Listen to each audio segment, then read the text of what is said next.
deuxième embarcation. Belle fin de semaine. Ça va bien. Ça va coûter cher. On va appeler le banquier, je pense. Alors voilà, le 20 secondes est donné. Le drapeau rouge est levé. Aussitôt que ça baisse, c'est parti. Et c'est un départ. Encore une fois, le 17 Major qui il va au maximum. Voyons voir au virage ce que ça donne. Deux embarcations jaunes, on va vérifier. Assurément, Terry Rinker qui est là. Non, c'est deux nouveaux. Ben, deux nouveaux, le 95 et le 72. Mark Welsh et Lynn Simberger. Major est quatrième, mais tout de suite, le Seabold est derrière lui. Là, ça va aller vite. Major avec Seabold derrière et là, il faut s'attendre à une remontée de Seabold.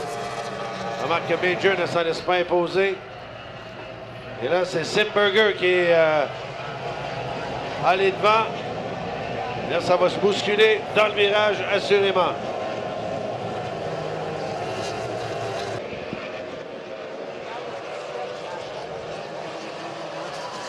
Ça, on avait aperçu. Regardez Mark Major. Et le Major qui a gardé sa pôle de départ accroché. Là, on voit pourquoi il n'est pas premier comme lors des deux derniers départs. Heureusement que celui qui tient la pôle n'est pas accroché après. Ça aurait peut-être eu une épreuve de ski nautique. Oui, tout 95. Alors, Welsh, Simberger. Et regardez Seabold qui, entre autres, fonce. Et là, au virage, très serré, Seabold qui a bien l'intention d'aller rattraper Simberger et Welsh. Et la pole vient décrocher, messieurs. Oui. Oh. J'espérais qu'il n'y en a pas un autre qui va passer par-dessus. Et là, est-ce que Major rentre au puits? Ouais. Alors, on lui dit de continuer. Il est passé à l'extérieur du parcours. Mais on voyait son équipage, lui, c'est qu'il continue. Quoi qu'il en soit, regardez Seabold, le 76. Il s'en va chercher la deuxième place. Et ça, c'est une première. Un bateau avec une pôle accrochée. Je ne sais pas si c'est une réglementation là-dessus, là, mais à tout le moins, lui, il voulait rentrer au puits et puis décider de continuer. Ben, je pense qu'il voulait absolument avoir la pôle. Oui, il l'a eu. Alors, attention, Rinker qui est maintenant deuxième et Seabold qui s'apprête à prendre la première place. Et Rinker qui fonce vive allure, l'embarcation jaune, numéro 10. Et voilà Seabold qui se retrouve bon premier. Et qui d'autre que Fairchild qui remonte. Fairchild, l'embarcation blanche,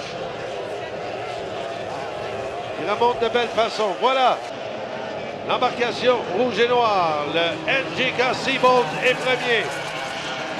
La Rinker qui est à la poursuite de Simberger.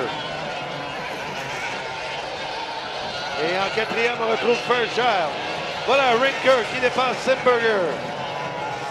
Et on retrouve l'ordre logique. Oui, Fairchild là, qui tente, là, à ce que je vais à gauche, à droite, on joue avec Simberger. Ça va jouer probablement dans le virage. Je remarque que Simberger a un peu l'avantage à l'intérieur, mais ses bateaux tournent tellement serrés. Et voilà Fairchild. Fairchild qui va prendre l'avance sur Simberger. Et devant, on retrouve Seabold qui maille à partir avec un retardataire. Rinker est deuxième.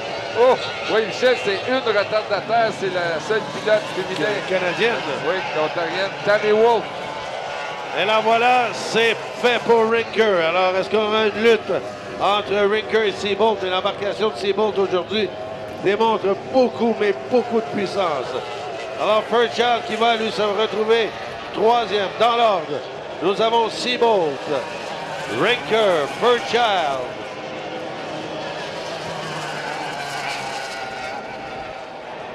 Voilà Seabold qui lui mène sa course. On vous rappelle que c'est une épreuve de petit tour, sauf que pour la finale, c'est plus long. 15 tours. Ah, Michel, dommage pour Major parce qu'il semblait, c'était un peu une surprise, il semblait le plus rapide là, depuis hier. Oui, et là, ça a compliqué sa course. Mais j'ai pas compris. Il voulait faire une entrée au puits, probablement. Je sais pas pourquoi. Peut-être qu'il ne savait pas que la pole s'était envolée. Ah, probablement, c'est ça. Alors voilà. Oui, en termes arboricoles, on aurait pu dire qu'il y avait un pédoncule qui lui poussait sur la carlingue. Que de poésie à la tour, que de poésie. Ah voilà, Seabolt qui lui mène cette course sans être vraiment inquiété pour le moment. Alors que nous avons Rinker qui est la Fairchild en 3e place. Et des luttes qui s'amorcent derrière. Mendana qui, lui, aimerait bien peut-être passer Simberger. Mendana qui se rapproche de Simberger. Alors que passe devant la tour Fairchild. Seabolt qui démontre énormément de puissance dans cette course. Simberger qui, malgré tout, va toujours chercher quelques points là, importants. Il y a Dillard, là, le 80, la recrue, qui a fort bien fait pour une première présence en F1 cette saison. Le drapeau blanc est levé, indiquant le dernier tour.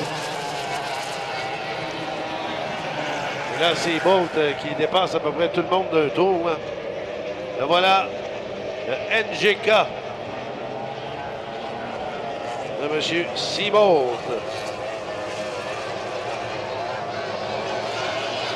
Tim Seabolt qui passe son dernier virage. On va lui présenter le drapeau à damier. Et voilà, saluons la victoire de Tim Seabolt. Oh, Michel, il n'attendait pas à rire ce matin, puisque hier, il avait fini 7e. Et ça, c'est pas trop familier pour lui. Là. Et là, il a dit aujourd'hui, on va dominer. Pour dominer, il a dominé, ça c'est certain. Mais ça serait quand même intéressant en finale là, de voir Mark Major, parce qu'il semble aussi rapide que Tim Seabolt. Oui, cette histoire de pôle. Là, alors, on devrait avoir une course assez importante pour la finale.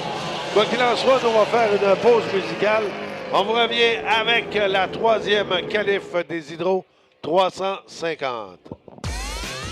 88.1 FM, la radio des régates de Valleyfield. Un petit bloc de salutations à faire à Pascal.